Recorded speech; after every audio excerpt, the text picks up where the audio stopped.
नमस्कार विद्यार्थी मित्रांनो, प्रोफेसर दिनेश कदम पाटील सर या यूट्यूब चॅनलवर महाराष्ट्रातील सर्व विद्यार्थ्यांचे सहर्ष हार्दिक स्वागत। विद्यार्थी मित्रांनो, आजपासून आपण पूर्व माध्यमिक शिष्यवृत्ती परीक्षा इयत्ता 8वी आत्तापर्यंत झालेल्या स्कॉलरशिपच्या सर्व प्रश्नपत्रिका या ठिकाणी आपण अभ्यासणार आहोत। आणि सुरुवातीला आज आपण फेब्रुवारी 2017 मध्ये झालेल्या स्कॉलरशिपच्या परीक्षेचा आढावा प्रश्नपत्रिका आपण या ठिकाणी घेणार आहोत। मित्रांनो, 2017, 2018, 19, 20 आणि 21 या सर्व प्रश्नपत्रिका अगोदर पाहणार आणि त्यानंतर 2017च्या अगोदर ज्या काही झाल्या होत्या त्यासुद्धा पाहणार आहोत। परंतु 2017 पूर्वी हे 7वीला स्कॉलरशिप होती मित्रांनो आणि 4थीला स्कॉलरशिप होती, परंतु 2017 पासून पॅटर्न बदलला। इयत्ता 7वी ऐवजी इयत्ता 8वीला स्कॉलरशिपची परीक्षा घेण्यात आलेली आहे। आज आपण पहिला पेपर पाहणार आहोत, तो म्हणजे सन 2017चा पूर्व माध्यमिक शिष्यवृत्ती परीक्षा इयत्ता 8वी पेपर क्रमांक 1 प्रथम भाषा व गणित। तर चालू करूया मित्रांनो व्हिडिओ। मित्रांनो, व्हिडिओ सुरू करण्यापूर्वी जर तुम्ही माझ्या चॅनलवर नवीन असाल आणि अद्याप जर सबस्क्राईब केलं नसेल तर कृपया त्वरित सबस्क्राईब करून घ्या। सुरू करूया मित्रांनो आजचा व्हिडिओ। मी पुन्हा एकदा सांगू इच्छितो, आपण आपल्या यूट्यूब चॅनलवर आत्तापर्यंत झालेल्या महाराष्ट्र राज्य परीक्षा परिषद पुणे यांच्या पूर्व माध्यमिक शिष्यवृत्ती परीक्षा म्हणजेच इयत्ता 8वीचे आत्तापर्यंत झालेल्या सर्व प्रश्नपत्रिकांचा या ठिकाणी अभ्यास करणार आहोत। तर सुरू करूया मित्रांनो आजचा व्हिडिओ।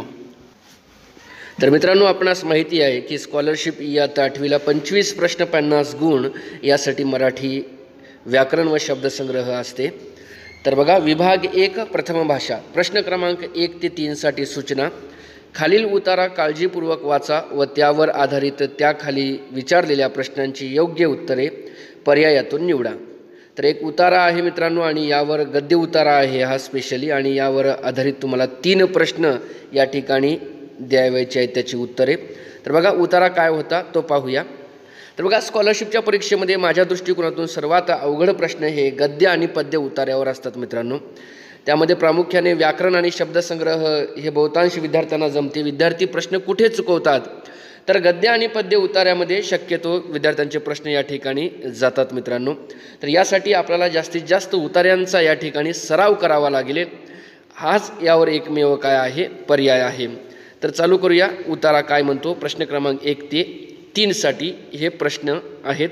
उतारा असा आहे तो: एक मनुष्य अखंड जेवतो आणि दुसरा सतत उपाशी राहतो, हे निसर्गाला कधीच मंजूर नाही।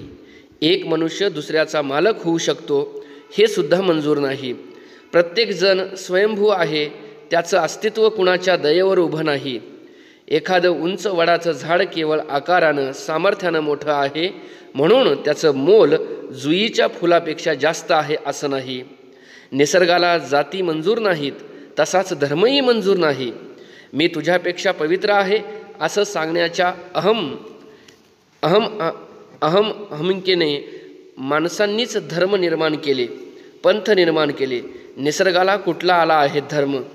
तो ख्रिश्चन असतो की हिंदू की मुस्लिम? निसर्गाला धर्म असलाच तर जगा आणि जगू द्या एवढाच असू शकतो।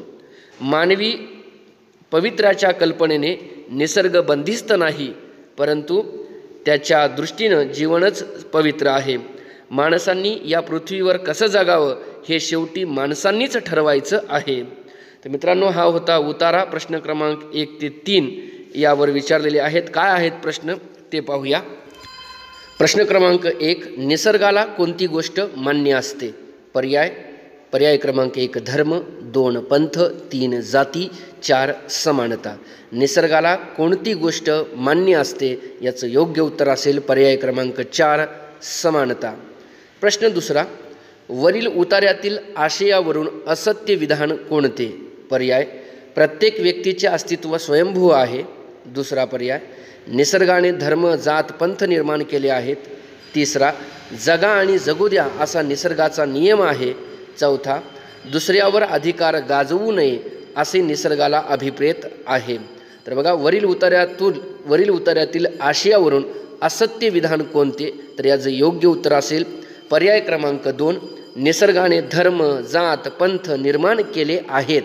तर मित्रांनो, हे असत्य विधान आहे, चुकीचं आहे. निसर्गाने धर्म, जात, पंथ निर्माण केलेले नाहीत. आणि शेवटचा प्रश्न या उतार्यावर मित्रांनो, प्रश्न क्रमांक 3, माणसाच्या अहमिकेमुळे टिंबटिंब जीवन पवित्र झाले, 2 धर्म निर्माण झाले, पंथ निर्माण झाले.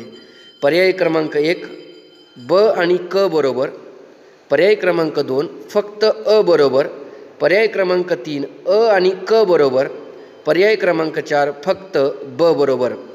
तर माणसाच्या अहमिकेमुळे काय झालं? तर या ठिकाणी याचं योग्य उत्तर असेल पर्याय क्रमांक 1 ब आणि क बरोबर, धर्म निर्माण झाले आणि पंथ निर्माण झाले. तर मित्रांनो, हे होते उतार्यावरील पहिले 3 प्रश्न. आपण ह्या सर्व घडामोडी का पाहत आहोत? कारण जर आपण प्रश्नपत्रिका पाहिल्या तर 20% प्रश्न हे मागचे झालेल्याच प्रश्नपत्रिकातले जशास तसे येतात मित्रांनो.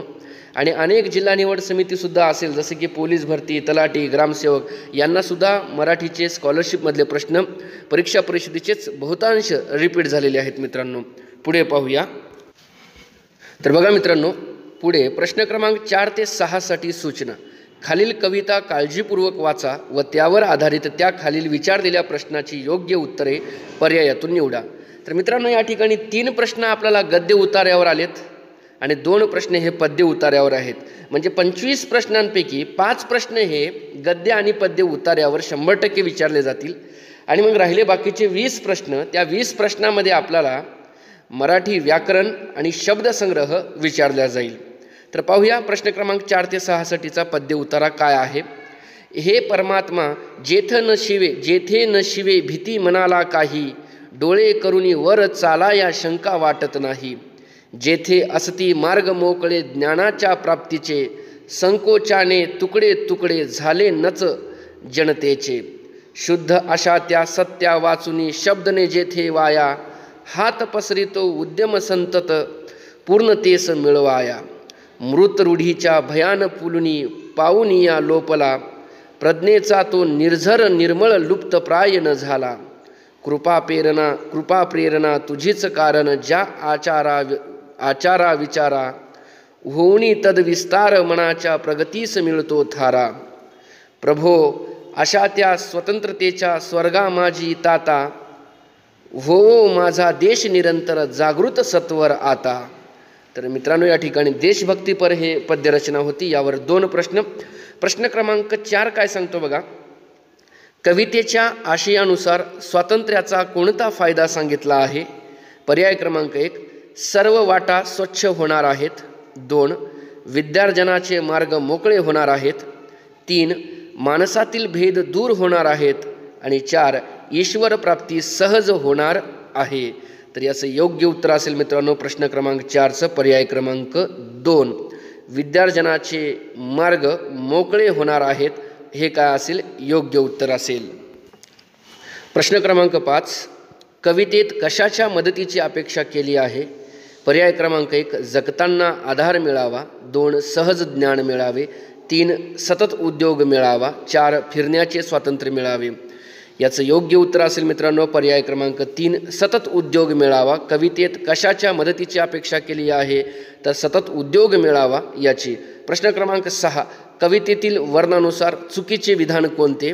पर्याय क्रमांक 1 मनाच्या उन्नतीत अडथळे निर्माण होतात, 2 वाईट परंपरा नष्ट झाल्या, 3 विद्येचा झरा वाहत राहिला, 4 वागण्या बोलण्यावर तुझा आशीर्वाद मिळाला. तर याचं योग्य उत्तर आहे मित्रांनो पर्याय क्रमांक 1 मनाच्या उन्नतीत अडथळे निर्माण होतात, हे जे आहे हे चुकीचं विधान आहे. तर या ठिकाणी मित्रांनो हे 3 प्रश्न जे आहेत हे पद्य रचनेवर होते आणि पूर्वीचे 3 प्रश्न हे गद्य रचनेवर आधारित होते. तर मित्रांनो मी सांगताना थोडंसं चुकीचं सांगितलं आता, की पूर्वी सांगितलं होतं की 5 प्रश्न हे तुम्हाला गद्य आणि पद्य उतार्यावर येतात असं, परंतु 5 नाही मित्रांनो 6 प्रश्न हे गद्य आणि पद्य उतार्यावर येतील आणि बाकीचे 19 जे प्रश्न आहेत ते मराठी व्याकरण आणि शब्दसंग्रह याचे असतील मित्रांनो. पुढे पाहूया प्रश्न क्रमांक 7 दिलेला शब्द व त्याचा अर्थ यानुसार चुकीची जोडी असणारा पर्याय तुम्हाला या ठिकाणी निवडायचा आहे. चुकीचा पर्याय या ठिकाणी निवडायचा आहे.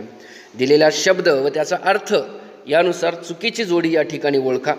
पर्याय क्रमांक 1 उदाहरण दाखला. पर्याय क्रमांक 2 विसावा विश्रांती. पर्याय क्रमांक 3 पत्नी कलत्र. पर्याय क्रमांक 4 कोलाहल वर्दळ. तर या ठिकाणी हे समानार्थी शब्दांच्या जोड्या दिलेल्या आहेत. या ठिकाणी शब्दसंग्रहावर आधारित मित्रांनो प्रश्न आहे आणि या ठिकाणी चुकीची जोडी आहे पर्याय क्रमांक 4 कोलाहल वर्दळ. हे जे आहे हे चुकीचं आहे. म्हणजे या ठिकाणी बघा 6 प्रश्न गद्य आणि पद्य उतारावर झालेत. हा एक प्रश्न जो आहे तो समानार्थी शब्दांवर झालेला आहे. परंतु या ठिकाणी सरळ शब्दामध्ये समानार्थी शब्द न विचारता थोडंसं फिरून प्रश्न विचारला की चुकीची जोडी जी आहे ती ओळखायची होती आपल्याला. आणि प्रश्न क्रमांक 7चं योग्य उत्तर असेल पर्याय क्रमांक 4 कोलाहल वर्दळ हे आहे मित्रांनो. प्रश्न क्रमांक 8 खाली दिलेल्या कोणत्या पर्यायातील शब्दाची जोडी परस्पर विरुद्ध शब्दाची आहे? पर्याय क्रमांक 1 स्वातंत्र्य स्वराज्य. 2 सुधारक सनातनी. 3 पोक्त वृद्ध. 4 अर्वाचीन आधुनिक. तर या ठिकाणी योग्य उत्तर असेल प्रश्न क्रमांक 8चं पर्याय क्रमांक 2. खाली दिलेल्या कोणत्या पर्यायातील शब्दाची जोडी परस्पर विरुद्ध अर्थी शब्दाची आहे? तर सुधारक सनातनी हे विरुद्धार्थी शब्दाची काय आहे मित्रांनो? योग्य जोडी आहे त्या ठिकाणी. म्हणून प्रश्न क्रमांक 8चं योग्य उत्तर पर्याय क्रमांक 2. प्रश्न क्रमांक 9 दिलेल्या शब्दातील किती शब्द शुद्ध आहेत? तर बघा मित्रांनो आतापर्यंत 4 शब्द देतात आणि त्याच्यातला शुद्ध शब्द ओळखाय सांगतात. परंतु या ठिकाणी त्यांनी 1 2 3 4 5 6 7 शब्द दिलेत एकूण. आणि त्यामध्ये एकूण शुद्ध शब्द किती आहेत हे आपल्याला या ठिकाणी ओळखायचं आहे. बघा ते शब्द असे आहेत: व्यक्तिमत्व, तीर्थस्थान, तत्कालीन, श्रोतुवृंद, दुर्लौकिक, स्फुरण आणि पारंपरिक. याचं योग्य उत्तर बघा पर्याय क्रमांक 1 4, पर्याय क्रमांक 2 3, पर्याय क्रमांक 3 5, पर्याय क्रमांक 4 6. तर यामध्ये एकूण किती शब्द शुद्ध शब्द आहेत मित्रांनो? तर यामध्ये एकूण 6 शब्द जे आहेत ते शुद्ध शब्द आहेत. तर प्रश्न क्रमांक 10 अलंकारिक शब्द व त्याचा अर्थ यानुसार चुकीच्या जोड्या असणारे पर्याय कोणते? 2 अचूक पर्याय या ठिकाणी निवडायचे आहेत. बघा अलंकारिक शब्दावर या ठिकाणी प्रश्न विचारला. तर बघा मित्रांनो 6 प्रश्न हे गद्य आणि पद्य उतार्यावर होते. 7वा प्रश्न जो आहे एक समानार्थी शब्दावर, 8वा प्रश्न हा जो आहे एक विरुद्धार्थी शब्दावर आणि 9वा प्रश्न जो आहे तो शुद्ध शब्दावर विचारला आणि 10वा प्रश्न या ठिकाणी अलंकारिक शब्द त्यांनी विचारलेला आहे. शब्दसंग्रहामध्ये अलंकारिक शब्द व त्याचा अर्थ यानुसार चुकीच्या जोड्या तुम्हाला 2 या ठिकाणी काय करायच्या आहेत? ओळखायच्या आहेत. पर्याय क्रमांक 1 सुदोप सुंदी म्हणजे दोघा भावातील भांडण. 2 पिंपळावरचा मुंजा म्हणजे कायम भटका माणूस. 3 चंद्रमौळी घर अतिशय श्रीमंत. 4 वज्राघात म्हणजे मोठे युद्ध. तर या ठिकाणी योग्य उत्तर असेल 3 आणि 4 ह्या दोन्हीही जोड्या ज्या आहेत ते चुकीच्या आहेत. चंद्रमौळी घर अतिशय श्रीमंत हे चुकीचं आहे आणि वज्राघात म्हणजे फार मोठा आघात असा त्याचा अर्थ होतो, मोठे युद्ध होत नाही. तर बरोबर जोड्या बघा या ठिकाणी. पिंपळावरचा मुंजा कोणाला म्हणतात मित्रांनो? अलंकारिक शब्द. तर पिंपळावरचा मुंजा म्हणजे कायम जो काही भटकंती करणारा माणूस असतो त्याला पिंपळावरचा मुंजा म्हणतात. आणि सुंदोप सुंदी म्हणजे दोघा भावामध्ये जे काही भांडण चालते त्या भांडणाला म्हणतात या ठिकाणी मित्रांनो. तर बघा 6 ते 7 प्रश्न हे गद्य पद्य उतार्यावर. समानार्थी शब्दावर एक प्रश्न, विरुद्धार्थी शब्दावर एक प्रश्न, शुद्ध शब्दावर एक प्रश्न आणि या ठिकाणी अलंकारिक शब्दावर सुद्धा एक प्रश्न या ठिकाणी 100% परीक्षा जी आहे ते विचारते मित्रांनो. प्रश्न क्रमांक 11 वाक्प्रचाराच्या अर्थानुसार योग्य जोडी निवडा. पर्याय क्रमांक 1 उखळ पांढरे होणे, पुष्कळ द्रव्य मिळणे. 2 खसखस पिकणे, खूप आनंद होणे. 3 अत्तराचे दिवे लावणे, सुगंध पसरविणे. 4 अन्नास मोताद होणे, भूक शमविणे. तर या ठिकाणी योग्य वाक्प्रचाराचा अर्थ जो आहे तो पर्याय क्रमांक 1 उखळ पांढरे होणे म्हणजे पुष्कळ द्रव्य मिळणे म्हणजे खूप संपत्ती मिळणे असा त्याचा अर्थ आहे मित्रांनो. प्रश्न क्रमांक 12 बाहेरून गरीब दिसणारी पण मनात कपट असणारी व गुप्तपणे खोडसाळपणा करणारी व्यक्ती या अर्थाची अचूक म्हण या ठिकाणी ओळखा. पर्याय क्रमांक 1 गरज सरो वैद्य मरो. 2 गोगलगाय आणि पोटात पाय. 3 चोराच्या मनात चांदणे. 4 चित्त नाही थारी 52 तीर्थे करी. तर प्रश्न क्रमांक 12चं योग्य उत्तर आहे मित्रांनो गोगलगाय आणि पोटात पाय असा त्याचा अर्थ होतो. काय? बाहेरून गरीब दिसणारी पण मनात कपट असणारी व गुप्तपणे खोडसाळपणा करणारी व्यक्ती या अर्थाची जो काही म्हण आहे ती कोणती लागू होईल? तर पर्याय क्रमांक 2 गोगलगाय आणि पोटात पाय. प्रश्न क्रमांक 13 अंतस्थ या शब्दातील अंतस्थ या शब्दातील अनुस्वाराचा उच्चार ज्या अनुनासिकासारखा होतो अगदी तसाच उच्चार पुढीलपैकी कोणत्या शब्दातील अनुस्वारासारखा होतो? पर्याय क्रमांक 1 संस्थान. 2 संक्षिप्त. 3 मंत्राक्षर. 4 अंडज. तर या ठिकाणी योग्य उत्तर असेल पर्याय क्रमांक 3 मंत्राक्षर. तर बघा मित्रांनो अंतस्थ या शब्दातील अनुस्वाराचा उच्चार ज्या अनुनासिकासारखा होतो अगदी तसाच उच्चार पुढीलपैकी कोणत्या शब्दातील अनुस्वारासारखा होतो यालाच आपण परसंवर्ण पद्धत असे म्हणतो मित्रांनो. आणि परसंवर्ण पद्धतीचं लेखन जे आहे ते केवळ वर्गीय वर्णांचंच या ठिकाणी केलं जाते. अंतस्थमध्ये अ वर अनुस्वार आहे आणि पुढचा वर्ण जो आहे त आहे आणि त हा वर्ण वर्गीय वर्ण आहे आणि तच्या लाईनीमध्ये शेवटचा येणारा जो काही न आहे तो म्हणजे त थ द ध न नळाचा न आहे. तर यानुसार येणारा कोणता असेल? तर या ठिकाणी योग्य उत्तर असेल पर्याय क्रमांक 3 मंत्राक्षर. म वर अनुस्वार आहे त्र या ठिकाणी जोडाक्षर आलं तर त्रची फोड काय होती मित्रांनो? तर त अधिक र अधिक आ या प्रकारे होईल त्राची फोड. म्हणून या ठिकाणी म वर अनुस्वार जरी आला त्र आलं त्रच्या अगोदर काय यायला या ठिकाणी त यायला आणि तच्या लाईनीमध्ये शेवटी कोणता येईल? न. तर तो न नळाचा असेल. म्हणून प्रश्न क्रमांक 13चं योग्य उत्तर असेल पर्याय क्रमांक 3. यालाच परसंवर्ण पद्धत म्हणायचं मित्रांनो. प्रश्न क्रमांक 14 पहिल्या 5 वर्गातील अनुनासिकाखेरीज कोणत्याही व्यंजनापुढे अनुनासिक व्यंजन आले तर पहिल्या व्यंजनाबद्दल त्याच वर्गातील अनुनासिक येते. या नियमात बसणारा जोड शब्द ओळखा. पर्याय क्रमांक 1 जगन्नाथ. पर्याय क्रमांक 2 वाकपती. 3 पुनर्जन्म. 4 मन्वंतर. या ठिकाणी योग्य उत्तर असेल जगन्नाथ. प्रश्न क्रमांक 15 हे सगळे असेच्या असे आपल्या आयुष्यातही खरोखरच घडेल या वाक्यातील अधोरेखित शब्दाचा क्रियाविशेषण अव्यय प्रकार ओळखा. खरोखरच हा कोणता प्रकार आहे? पर्याय क्रमांक 1 कालवाचक. पर्याय क्रमांक 2 रीतिवाचक. 3 स्थलवाचक. 4 परिमाणवाचक. तर योग्य उत्तर असेल या ठिकाणी खरोखरच जे प्रकार आहे तो म्हणजे रीतिवाचकमध्ये मोडतो. रीत म्हणजेच या ठिकाणी पद्धत. नेमकी वाक्यातली क्रिया कशी घडली ते सांगणारे शब्द म्हणजेच रीतिवाचक शब्द रीतिवाचक क्रियाविशेषण अव्यय होय. प्रश्न क्रमांक 16 पुढीलपैकी विरुद्धलिंगी शब्दाच्या चुकीच्या जोड्या कोणत्या? विरुद्धलिंगी शब्द कोणते आहेत? 2 अचूक पर्याय निवडा. पर्याय क्रमांक 1 आत्मज आत्मजा. 2 महोदया महोदय. 3 अज अजी. 4 नर्तिका नर्तन. तर या ठिकाणी योग्य उत्तर असेल 16चं पर्याय क्रमांक 3 आणि 4. या ठिकाणी मित्रांनो आपल्याला चुकीच्या जोड्या ज्या आहेत ते ओळखायच्या आहेत.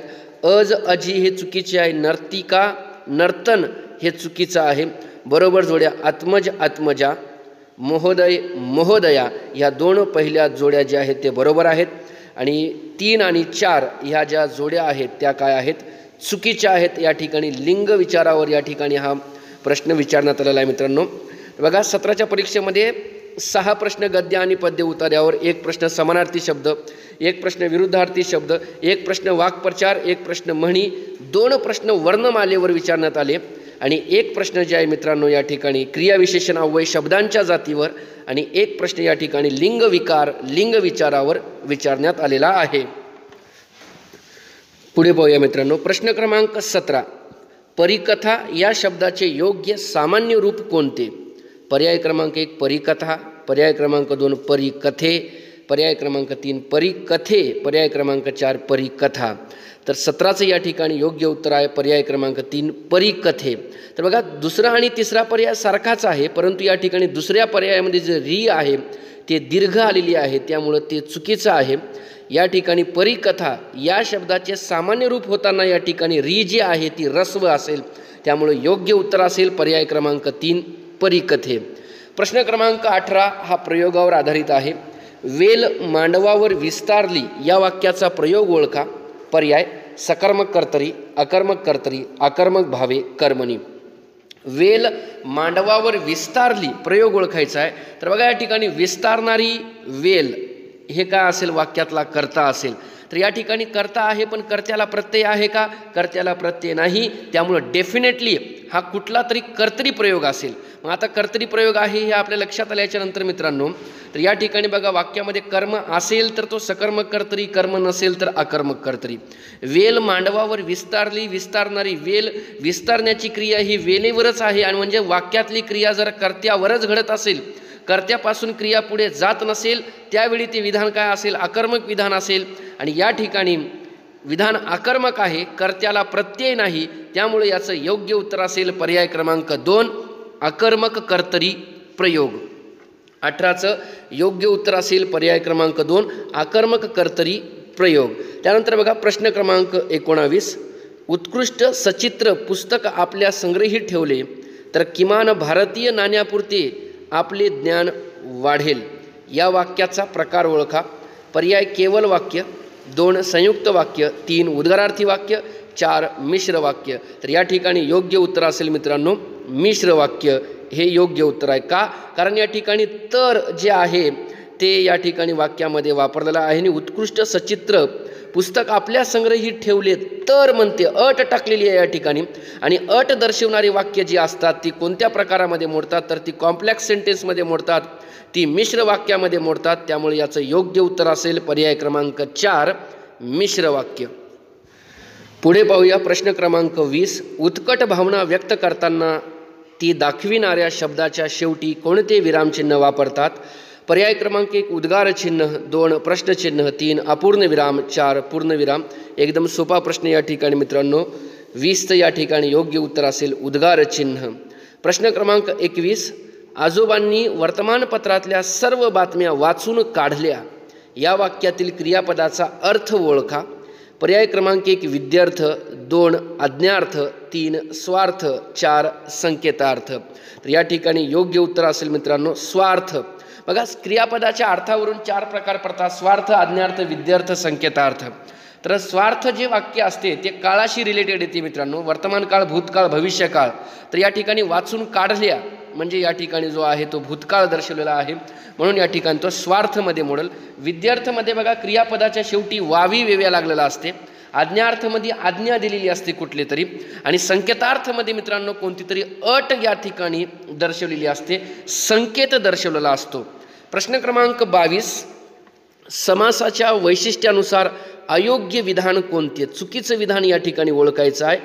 पर्याय क्रमांक 1 बहुव्रीही समाजात दोन्ही पदे महत्त्वाची असूनही त्यावरून तिसऱ्याच अर्थाचा बोध होत नाही. दुसरा पर्याय अव्ययीभाव समासात पहिले पद प्रमुख असते. तिसरा द्वंद्व समासात दोन्ही पदे महत्त्वाची असतात. 4 तत्पुरुष समासात दुसरे पद प्रमुख असते. तर समासावर आधारित या ठिकाणी मित्रांनो हा प्रश्न आहे. आणि समासाच्या वैशिष्ट्य जे आहे समासाचं त्यानुसार चुकीचं अयोग्य विधान कोणतं आहे ते ओळखायचं आहे. आणि याचं योग्य उत्तर असेल पर्याय क्रमांक 1 बहुव्रीही समासात दोन्ही पदे महत्त्वाची असूनही त्यावर तिसऱ्याच अर्थाचा बोध होत नाही, हे चुकीचं आहे. बहुव्रीही समासामध्ये काय आहे तर पहिलं पद आणि दुसरं पद, प्रथम पद आणि द्वितीय पद ही दोन्हीही पदे महत्त्वाची नसून कुठल्या तरी तिसऱ्याच पदाचा बोध होतो, त्यावेळी ते काय असेल या ठिकाणी तुमचं बहुव्रीही समास असेल. त्यामुळं प्रश्न क्रमांक 22चे योग्य उत्तर असेल पर्याय क्रमांक 1. पुढे पाहूया प्रश्न क्रमांक 23 पुढीलपैकी उत्प्रेक्ष अलंकाराची उदाहरणे कोणती? 2 अचूक पर्याय या ठिकाणी निवडायचे आहेत. अलंकारावर या ठिकाणी प्रश्न विचारला मित्रांनो. उत्प्रेक्ष अलंकाराचं उदाहरण कोणतं? पर्याय क्रमांक 1 विद्या हे पुरुषास रूप बरवे की झाकले द्रव्यही. 2 मुख जणू कमलच आहे. 3 ये अवखळ पोरी समान आज सकळ. 4 हिरवळ आणिक पाणी तेथे स्फुरती मजला गाणी. तर उत्प्रेक्षा म्हणजे काय? तर उत्प्रेक्षा म्हणजे कल्पना करणे. एक वस्तू दुसऱ्या वस्तूसारखी आहे अशी ज्या ठिकाणी कल्पना केली जाते त्या ठिकाणी उत्प्रेक्षा हा अलंकार होतो मित्रांनो. आणि उत्प्रेक्षा अलंकारामध्ये या ठिकाणी एकदम सोपे या ठिकाणी आहेत गोष्टी काही, की उत्प्रेक्षा अलंकारामध्ये जणू गमे वाटे भासे जणू जणू काय असे शब्द आले तर त्या ठिकाणी तो उत्प्रेक्षा अलंकार होतो. तर याचे योग्य उत्तर आहे पर्याय क्रमांक 1 आणि पर्याय क्रमांक 2. विद्या हे पुरुषास रूप बरवे की झाकले द्रव्यही. आणि दुसरा पर्याय मुख जणू कमलच आहे, ही योग्य उत्तर आहेत. प्रश्न क्रमांक 24 पुढीलपैकी महात्मा ज्योतिराव फुले यांची कोणती साहित्यकृती नाही? पर्याय क्रमांक 1 शेतकऱ्याचा आसूड, पर्याय क्रमांक 2 गुलाम, 3 अस्पृश्यांची कैफियत, 4 ब्राह्मणाचे कसब. तर याच हे पण प्रश्न सोपा आहे, सहज विद्यार्थी मित्रांना जमून जाईल. याचं योग्य उत्तर असेल पर्याय क्रमांक 2 गुलाम. त्यांनी गुलाम हे पुस्तक लिहिलं नाही. महात्मा ज्योतिबा गोविंदराव फुले यांच्या पुस्तकाचं नाव आहे मित्रांनो गुलामगिरी. महाराष्ट्रातील आद्य समाजसुधारक म्हणून ज्यांना ओळखलं जाते ते म्हणजे महात्मा ज्योतिबा गोविंदराव फुले. आणि महात्मा ज्योतिराव गोविंदराव फुले यांनी महाराष्ट्रामधला पहिला समाज सुरू केला तो म्हणजे सत्यशोधक समाज. महाराष्ट्रातली पहिली सामाजिक चळवळ ज्या माणसाने सुरू केली ते महात्मा ज्योतिबा गोविंदराव फुले. आणि त्यांनी 24 सप्टेंबर 1873ला सत्यशोधक समाजाची स्थापना पुणे या ठिकाणी केलेली आहे मित्रांनो. छत्रपती शिवाजी महाराजांची पहिली शिवजयंतीसुद्धा जी आहे ती महात्मा ज्योतिबा गोविंदराव फुले यांनी केलेली आहे. भारतातली पहिली कामगार चळवळ ही सुद्धा महात्मा ज्योतिबा गोविंदराव फुले यांनीच सुरू केलेली आहे. तर त्यांचीच ग्रंथसंपदा जी आहे शेतकऱ्याचा आसूड, अस्पृश्याची कैफियत आणि ब्राह्मणांची कसब हे सर्व ग्रंथ महात्मा ज्योतिबा फुले यांचे आहेत. पुढे पाहूया प्रश्न क्रमांक 25 खालीलपैकी कोणत्या टोपण नावाने त्या समोर दिलेल्या साहित्यिकास ओळखले जात नाही? पर्याय क्रमांक 1 बी नारायण मुरलीधर गुप्ते, 2 आरती प्रभू चिंतामण त्र्यंबक खानोलकर, 3 माधवानुंज माधव त्र्यंबक पटवर्धन, 4 रानकवी नाधो महानोर. तर या ठिकाणी कवी व त्यांची टोपण नावे दिलेली आहेत त्यामधली चुकीची जोडी जी आहे ती ओळखायची आहे आणि याचं योग्य उत्तर आहे माधवानुंज माधव त्र्यंबक पटवर्धन. हे चुकीचं या ठिकाणी जोडी आहे मित्रांनो. अशा प्रकारे इसवी सन 2017 फेब्रुवारीची आपण या ठिकाणी स्कॉलरशिपची प्रश्नपत्रिका या ठिकाणी मित्रांनो आपण अभ्यासली. यानंतर पुढच्या व्हिडिओमध्ये आपण 2018, 2019, 20 आणि 21 या सर्व वर्षातल्या स्कॉलरशिपच्या प्रश्नपत्रिका या ठिकाणी मित्रांनो अभ्यासणार आहोत. आणि जे विद्यार्थी या ठिकाणी नवीन आहेत आणि ज्यांनी अद्याप माझ्या चॅनलला सबस्क्राईब केलं नाही त्यांनी त्वरित कृपया सबस्क्राईब करून घ्या. तर मित्रांनो यामध्ये जर काही प्रश्न तुम्हाला चुकीचे वाटले किंवा माहिती चुकीची वाटली तर तुम्ही मला कमेंट देखील करू शकता. लवकरच आपण सन 2018ची स्कॉलरशिपची प्रश्नपत्रिकासुद्धा या ठिकाणी अपलोड करणार आहोत. तत्पूर्वी मित्रांनो लक्षात ठेवा स्कॉलरशिपच्या परीक्षेला या ठिकाणी 25 प्रश्न आहेत. त्या 25 प्रश्नामध्ये 6 ते 7 प्रश्न हे गद्य आणि पद्य उतार्यावर आहेत, 1 प्रश्न समानार्थी शब्दावर आहे, 1 प्रश्न हा विरुद्धार्थी शब्दावर आहे, त्यानंतर 1 प्रश्न अलंकारिक शब्दावर आहे, 1 प्रश्न या ठिकाणी तुम्हाला अलंकारावर विचारला गेला, 1 प्रश्न जो आहे तो शुद्ध शब्दावर विचारलेला आहे आणि 1 प्रश्न या ठिकाणी टोपण नावावर सुद्धा विचारलेला आहे. तर म्हणजे व्याकरण आणि शब्दसंग्रह या दोन्हीही नाण्याच्या एक बाजू आहेत. त्या प्रकारे या ठिकाणी आपल्याला इथे मित्रांनो तयारी करावी लागणार आहे. तर जे विद्यार्थी या ठिकाणी स्कॉलरशिपची तयारी करतात त्यांच्यासाठी अतिशय महत्त्वपूर्ण असा हा व्हिडिओ आहे मित्रांनो. आणि 25 प्रश्न 50 गुण या ठिकाणी मराठीमध्ये स्कॉलरशिपला तुम्हाला असतात आणि या ठिकाणी तुम्हाला 25 पैकी 25 प्रश्न निश्चितरित्या तुमचे मित्रांनो बरोबर येतील. आणि शेवटपर्यंत आपण व्हिडिओ पाहिलात याबद्दल सर्वांचं मनापासून आभार व्यक्त करतो. धन्यवाद. जय हिंद मित्रांनो.